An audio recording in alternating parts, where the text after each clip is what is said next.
भन्नाट मेथीच्या वड्यांचा रस्सा आणि भाजी बनवून दाखवणार आहे. चला भन्नाट खायला या. चला मेथीचा रस्सा बनवूया, वड्यांचा भन्नाट.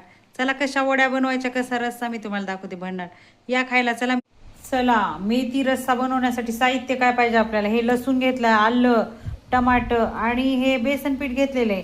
हे 2 कांदे आणि हे जे आहे ना मिरची घेतलेली आहे. लसूण वड्या. चला आता मेथीच्या वड्या कशा बनवायच्या ते दाखवते. ह्याच्यामध्ये लसूण आणि जिरे टाकून घेतलेत. आता आपण ह्याच्यामध्ये मेथी टाकून घेऊया. आणि हे 1-1.5 वाटी बेसन आहे. हे बेसन हळद टाकून घेऊया. हे चवीनुसार मीठ टाकून घेऊया. आणि आता हे भन्नाट एकजीव करून ह्याच्या वड्या करून घेऊया. जसं पाणी लागेल तसंच टाकायचं, पाणी टाकायचं नाही. चला आता आपले मळून झालेले ह्याचे छोटे छोटे आहे ना हे करून घ्यायचे असे. आणि असे छोट्या छोट्या ह्याच्या वड्या अशा करून घ्यायच्यात. आणि ह्याच्यात गरम पाणी ठेवलेले आहे तापायला. चला आता ह्या सगळ्या वड्या अशा पद्धतीनं ठेवून घेतल्या. तर ह्याच्यावर आता झाकण ठेवूया आणि ह्याला उकडू देऊ चांगलं 20 मिनटं मस्त भन्नाट. चला आता आपल्या वड्या शिजलेल्या आहेत. हा कसल्या भन्नाट शिजल्यात.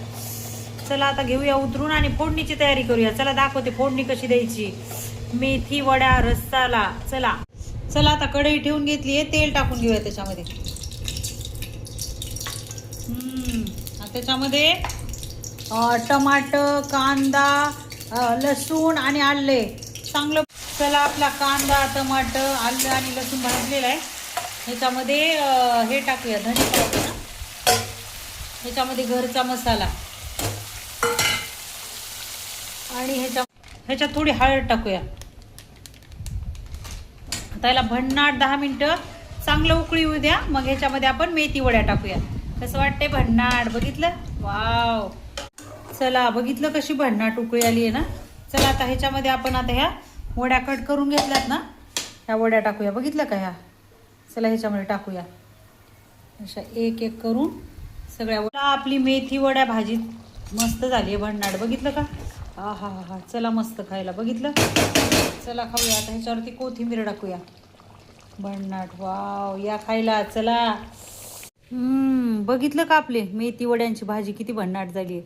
वाव. त्याच्यासोबत मी आमच्या पेरू झाडाचा काढलाय आणि लिंबू घेतले आणि हा भात मस्तपैकी खाणार आहे. बघितली का. ते भन्नाट झाली मेथी वडी. करून बघा बरं का. भन्नाट खूप टेस्टी.